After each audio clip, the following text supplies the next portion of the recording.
galera, tudo bem? Vamos hoje para mais um vídeo de um assunto que é muito cobrado em prova. A gente vai fazer uma revisão breve baseada nas questões, tá? Nosso objetivo hoje vai ser destrinchar infecção do trato urinário, tanto para a vida quanto também para a prova. Então segue aí comigo, vamos para a primeira questão, tá? ANRIGS 2020 acesso direto, fala sobre infecção do trato urinário em crianças. O que é que eu preciso saber para a gente acertar essa questão? Sempre, pessoal, que a gente pensa em infecção do trato urinário, a gente precisa lembrar do quadro clínico que é específico para essa faixa etária. Naqueles lactentes, nas crianças menores, a gente vai ter um quadro clínico completamente inespecífico, porque eles não conseguem localizar a infecção, eles não conseguem ter aqueles sintomas clássicos de urgência ou de irritação vesical. Então a gente pode ter um quadro clínico desde uma febre sem sinal localizatório, até quadros clínicos graves de sepse de foco urinário. Então, um paciente com queda de estado geral, com má perfusão, é um paciente mais grave. Ou ainda, em alguns casos, dificuldade de ganho de peso. Seria a única manifestação num quadro clínico de infecção do trato urinário para essa faixa etária. Já nas crianças maiores, o quadro clínico ele é mais típico, ele é bem semelhante ao que o adulto tem. Então, a gente vai ter um quadro clínico de disúria, a criança vai reclamar no momento da micção, vai ter uma polaciúria e ainda vai ter um sintoma de urge-incontinência. Então, a criança com essa sintomatologia fica muito mais fácil eu pensar numa infecção do trato urinário. O outro ponto a gente sempre a pensar são os agentes etiológicos associados a essa patologia. Então, a gente já sabe que o principal agente etiológico para a infecção do trato urinário é nossa querida Escherichia coli. Mas a gente precisa lembrar de outros agentes etiológicos, como, por exemplo, o proteus, muito importante, especialmente naquelas crianças do sexo masculino, menores de 1 ano, especialmente ainda mais naquelas crianças que não fizeram circuncisão. Outro agente etiológico que pode aparecer é o adenovírus, fazendo aquele quadro clínico bem típico de cistite hemorrágica, sangramento bem clássico, da patologia causada pelo adenovírus. E outro agente etiológico bem importante é aquele estafilococo, coagulase negativo, os saprofíticos. Já em relação às incidências, aos picos de incidência, na pediatria a gente tem 3 picos de incidência, ou seja, uma maior quantidade de infecção do trato urinário em cada época dessas. O primeiro pico ocorre no período neonatal. Por quê? Porque está associado àqueles quadros clínicos associados a malformações urinárias. E é nessa época que os meninos eles são mais afetados do que as meninas. Então, os meninos são muito mais acometidos por malformações e, dessa forma, eles vão ter mais infecção do trato urinário do que as meninas. Então, de novo, infecção no período neonatal, muito associado a malformações. Já ali na faixa etária de 3 a 5 anos, os pré-escolares, a gente está diante de um período bem difícil na vida dos pais, que é o período de desfraude, de treinamento esfincteriano. Então, nesses momentos, as crianças podem passar por algumas dificuldades, inclusive dentro daquela síndrome da disfunção das eliminações, o que faz com que a criança faça uma retenção vesical, aumentando muito a chance deles fazerem infecções do trato urinário. E o terceiro pico é na adolescência, tanto associado, pessoal, ao ponto de vista hormonal das mulheres, que diminui o peristaltismo do ureter, mas também associado ao início da atividade sexual, fazendo com que os fatores de risco para a infecção do trato urinário sejam semelhantes ao que acontece nos adultos. Então, aquelas meninas que têm vários parceiros, relações desprotegidas, elas acabam tendo um aumento da incidência de infecção do trato urinário também. E aí, quando a gente vai, pessoal, volta para a questão, a gente vai conseguir responder muito bem o que ela está pedindo. Vamos lá para a primeira assertiva. Os sinais e sintomas estão diretamente relacionados à idade da criança. Perfeito, lembra comigo. Se eu tenho uma criança pequena, sintomas inespecíficos. Se eu tenho crianças mais velhas, eu posso ter sintomas de irritação, de urge-incontinência. Então, realmente, ela é verdadeira. Já a segunda fala que a Escherichia coli é a principal bactéria isolada nas uroculturas. Perfeito, a gente já viu, mas eu não posso esquecer, por exemplo, do proteus, dos estafilococos coagulase negativo, também como agentes bem importantes na ITU. E lembra também do adenovírus, que apesar de não ser frequente, ele pode causar um quadro clínico bem típico da cistite hemorrágica. Já o terceiro fala que acomete igualmente meninos e meninas. E isso aí, pessoal, infelizmente é falso. Isso aqui pode até ser verdadeiro em crianças ali menores de 6 meses, menores de 1 ano. Mas de ponto de vista geral, as meninas são muito mais afetadas por infecção do trato urinário do que os meninos. Então, a terceira realmente é falsa. Já a quarta fala que a incidência de pielonefrite é maior em crianças menores de 1 ano. Perfeito, pessoal. Por quê? Lembra que nos lactentes a sintomatologia é inespecífica. E as malformações urinárias, que geralmente são diagnosticadas nesse período, elas aumentam a chance de quadros clínicos mais graves. Então, realmente, a pielonefrite é muito maior nessa faixa etária. E lembra que quando a gente tem uma infecção do trato urinário em menores de 2 anos, por causa da inespecificidade desse quadro clínico, a gente é obrigado a tratar com antibióticos que concentrem bem no parênquima renal, justamente pela incidência maior da pielonefrite e da dificuldade de diferenciar quadros clínicos de TU alta e de TU baixa, como vocês estão acostumados a fazer na clínica médica lá para os adultos. Já a última assertiva fala que a febre é o sintoma mais frequente no lactente. E a gente já sabe que isso é verdadeiro. Inclusive, ITU pode ser um quadro clínico de febre sem sinal localizatório. Então eu vou ter qual resposta? A gente já viu. A letra B. Então, verdadeiro, verdadeiro, falso, verdadeiro e verdadeiro. Vamos lá relembrar outro ponto da infecção do trato urinário. Aqui, muito associado a qual é o paciente que vai precisar ser internado e qual é o antibiótico que a gente vai fazer para esse paciente. Então vamos lá. Lá em Santa Catarina, em 2020, na prova de acesso direto, eles colocam um pré-escolar de 3 anos, feminino, previamente ISDA, que dá entrada na emergência com queixa de febre alta, vômitos e recusa alimentar. Associado a isso, a paciente não tem controle esfincteriano e a mãe relata que a criança troca a fralda menos vezes devido à diminuição da diurese. No exame físico, a criança está irritada, está descorada, está febril, tem hiperemia perineal e dor à palpação abdominal. A fralda tem um odor fétido. Foi solicitado um sumário de urina por saco coletor que apresentou uma intensa flora bacteriana. E a questão quer saber qual é a conduta a ser realizada. E aí, pessoal, lembra comigo, tá? Eu tenho uma criança que tem infecção do trato urinário, mas foi coletado, né, esse sumário de urina, esse parcial de urina, por saco coletor. E como é que eu faço o diagnóstico de infecção do trato urinário? O sumário de urina, o sumário, né, que pode ser chamado ali de EAS, de urina 1, a depender de qual local que vocês estão no Brasil, ele não define o diagnóstico de infecção do trato urinário. Ele sugere o diagnóstico. Alguns achados, eles são mais específicos e outros são mais sensíveis. Como, por exemplo, o nitrito, muito específico, assim como a esterase para infecção do trato urinário, a leucocitúria ou a piúria, que pode estar presente em várias patologias que não infecção do trato urinário. Lembra lá do Kawasaki, lembra lá da apendicite. E também a bacterioscopia e o Gram. Sempre lembrando, pessoal, para a gente evitar a contaminação desse espécime que você coletou. Então você precisa saber qual é a técnica de coleta. E aí, o diagnóstico dessa infecção do trato urinário, ela precisa ser realizada através da urocultura. Então, no paciente que tem um quadro clínico típico e tem um sumário de urina sugestivo de infecção do trato urinário, a gente pode até começar antibiótico. Entretanto, esse paciente ele vai precisar do resultado da urocultura para confirmar esse diagnóstico. E como é que eu faço o diagnóstico através da urocultura? A gente vai primeiro pensar em qual é o método de coleta para essa criança. Se ela tem controle esfincteriano, a indicação é fazer o jato médio. Já nas crianças que não possuem controle esfincteriano, ou seja, não vão colaborar para a coleta através de jato médio, a gente vai precisar fazer uma punção suprapúbica ou um cateterismo vesical, justamente para a gente ter o espécime, pessoal, com a menor taxa de contaminação. Uma diquinha é que o saco coletor, independente do achado, do resultado do número de colônias, ele não fornece o diagnóstico, porque ele tem uma alta taxa de contaminação. Então, o que é que eu preciso saber depois que eu dou o diagnóstico? Se essa criança precisa ou não estar internada. Eu sempre vou internar quem? Os lactentes jovens, menores de 3 meses, aqueles lactentes com sinais de toxemia, um quadro sugestivo de sepse, pacientes desidratados ou pacientes que têm incapacidade da via oral.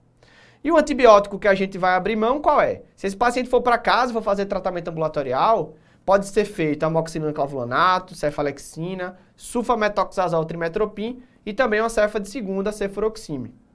Já os antibióticos parenterais, na grande maioria das vezes, o que é que a gente utiliza? As cefaloporinas de terceira geração, como por exemplo a ceftriaxona, e também os aminoglicosídeos. Então olha lá para as alternativas, pessoal. Lembra que essa criança de 3 anos, ela tem recusa alimentar e tem febre alta. Então ela tem uma queda do estado geral. O outro ponto que chama a atenção é que ela tem um saco coletor com intensa flora bacteriana. E aí o que é que a gente vai precisar fazer? Eu preciso de dados melhores para sugestionar uma infecção no trato urinário, mas apenas pela recusa alimentar, por essa queda do estado geral, essa criança já vai precisar ficar internada. Então a letra A que manda fazer via oral, a letra C que manda fazer via oral, já ficam incorretas. Então o que é que eu preciso responder? Será que eu vou fazer uma coleta parcial de urina e urocultura por saco coletor, como a letra B pede? Não. Saco coletor não fornece diagnóstico pela alta taxa de contaminação. A letra D pede para fazer um parcial de urina e urocultura por cateterismo vesical. Perfeito, essa criança não tem controle esfincteriano, ela troca fralda, né?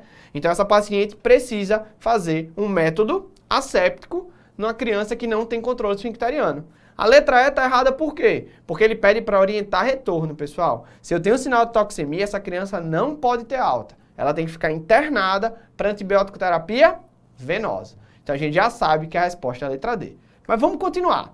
Felipe, nessa questão aí sobre investigação de imagem escolar de 7 anos lá da Unirio 2020. Pessoal, essa questão da investigação, ela muda de acordo com a referência que vocês tomam. Mas o ideal, o objetivo final dessa investigação é você ir atrás de malformações que aumente o risco dessa criança ter infecções urinárias de repetição, fazendo com que ela evolua, por exemplo, com cicatrizes renais. Então, nosso objetivo é dar o diagnóstico dessas malformações e, posteriormente, também definir se essa criança teve ou não evolução para uma cicatriz renal, porque isso aumenta o potencial dela evoluir com a doença renal crônica, que é justamente o maior objetivo da gente de evitar que aconteça. Como é que é a investigação que é preconizada hoje pelo documento científico da Sociedade Brasileira de Pediatria? A recomendação é que a gente faça o ultrassom para todas as crianças. Assim como eu faço a cintilografia, só que a cintilografia eu só posso fazer entre 4 a 6 meses após a infecção do trato urinário. Então o que é que eu vou fazer para toda criança? Eu vou fazer o ultrassom. Se esse ultrassom ele é normal, eu vou fazer a cintilografia, lá com 4 a 6 meses. Cintilografia veio normal também, acabamos a investigação. Se esse ultrassom ele vem alterado, eu vou precisar complementar esse exame, porque esse ultrassom geralmente ele vai vir com que alteração? Ele vai vir com hidronefrose, ele vai vir com a ureteronefrose, ele pode vir com a bexiga de paredes espessadas, e aí eu vou precisar fazer outro exame. O exame é a UCM, é a uretrocistografia miccional. Assim como eu também vou fazer a UCM se a cintilografia ela vier alterada. Então, se eu fizer essa cintilografia numa fase posterior à infecção do trato urinário e ela vier alterada, eu também sou obrigado a fazer o UCM. Então, de forma bem regra, o que é que eu tenho que fazer? Tive infecção do trato urinário, eu faço ultrassom. Ultrassom normal, ok, eu espero o tempo para fazer a cintilografia. Cintilografia normal, acabei a investigação. Se em qualquer momento que o ultrassom e a cintilografia vierem alteradas, eu preciso complementar o exame para fazer a UCM. A UCM vê o quê, pessoal? Que é o principal, né, achado da UCM? É procurar o refluxo vésico ureteral. Lembra lá, né, que é a incompetência do ureter de estar fechado no momento da micção. Então, na hora que acontece, né, a contração do detrusor, a urina, além de ir para a uretra, ela volta através do ureter. E isso aumenta, obviamente, a chance de infecção do trato urinário. Então vamos lá, pensar em o que essa criança precisa fazer. Uma criança de 7 anos, com diagnóstico bem documentado de infecção do trato urinário. Eu tenho que investigar essa criança? Eu tenho. Toda infecção do trato urinário precisa ser investigada. Então eu vou realizar essa investigação porque a criança tem mais de 6 anos? Não. Eu vou investigar ela porque ela precisa ser investigada. Eu vou, no caso de se tratar de uma menina, ele deve ser feito? Não, pessoal. Eu também tenho que investigar os meninos. O sexo aqui, ele não é definidor da conduta da investigação. A letra C pede para indicar em meninos a partir do 2º episódio. É claro que não. E aí a letra D é a nossa resposta. A gente precisa realizar mesmo sendo o 1º episódio. E a letra E, pessoal, vai contra justamente a letra D, o que a gente já sabe. Infecção do trato urinário diagnosticada é infecção do trato urinário investigada. Então, confirmei, eu preciso investigar essa criança, tá? Vamos lá para a próxima questão. A gente traz aí várias informações, né, lá da CSPE 2019, de uma criança de 3 anos e 11 meses, com a história de 3 episódios de infecção urinária que foi tratada com antibiótico após consultas em serviço de pronto atendimento. O primeiro episódio teve 1 ano de idade, o segundo 1 ano e 11 e o terceiro com 2 anos e 9 meses, ou seja, mais de 1 ano atrás. Não tem outras queixas, o exame clínico não tem nenhuma alteração, pressão arterial normal, né, para falar contra ali uma evolução para uma doença renal crônica.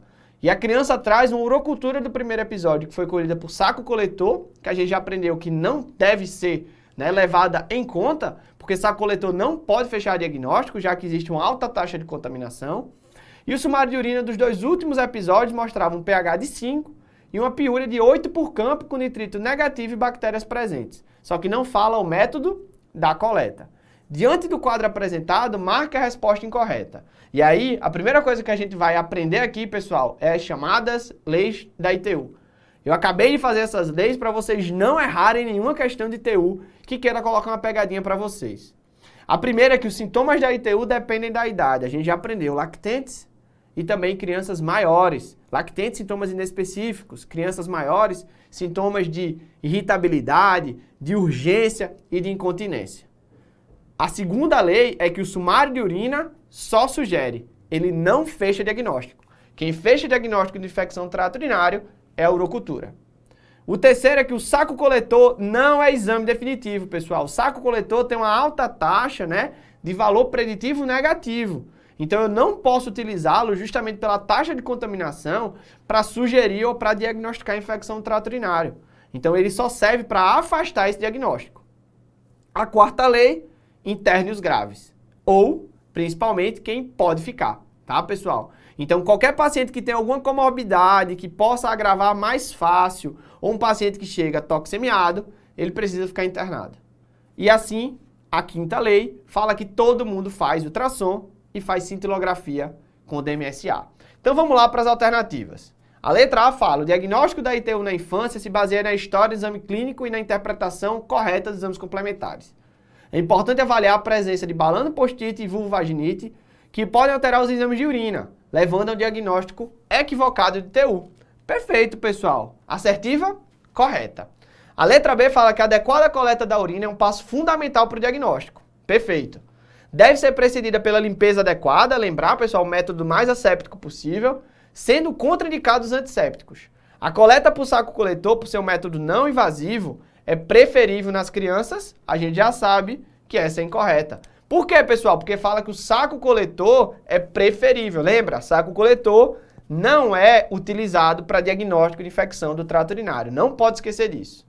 A letra C fala, a presença de piúria no sumário de urina pode estar presente em outras condições. Desidratação grave, glomerulopatias, inflamação de estruturas contínuas, como é o apêndice, e pode também estar ausente em pacientes com bacteriúria e ITU.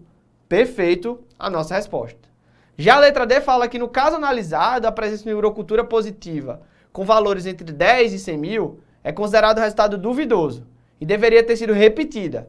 Do mesmo modo, a presença de 2 ou mais cepas de bactérias diferentes em uma mesma sugere contaminação na coleta no processamento. Perfeito, e realmente isso acontece. Então tem que ter cuidado, pessoal, com os valores e principalmente com o método de coleta da urina. Um saco coletor, a gente não utiliza, né, nenhum parâmetro para avaliar a positividade ou não desse exame, porque saco coletor não dá o diagnóstico. Mas, por exemplo, se você for fazer um cateterismo vesical para essa criança, ou for fazer um jato médio, a gente vai considerar a infecção do trato urinário quando o crescimento é de mais de 100 mil unidades formadoras de colônia.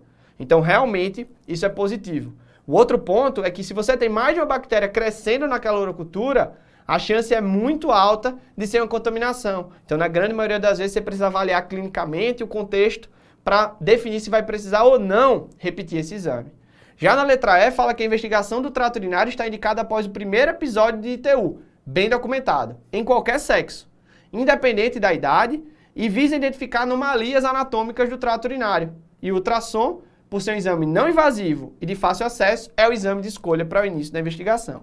Ou seja, a gente já sabe que a resposta está na letra B. De novo, pessoal, saco coletor não pode ser utilizado para dar o diagnóstico.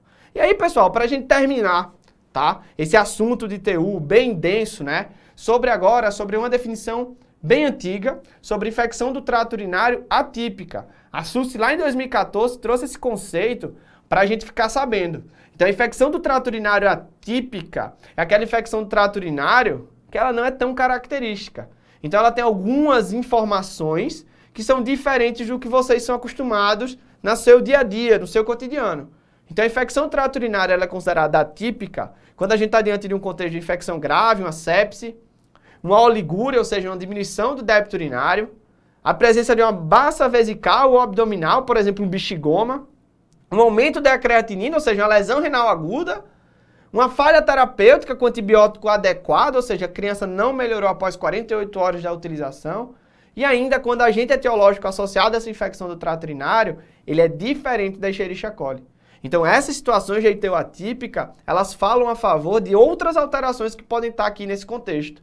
É um paciente com alguma comorbidade, é um paciente com malformação urinária, é um paciente com disfunção do trato urinário. Então a ITU atípica, ela entra muito nesse contexto.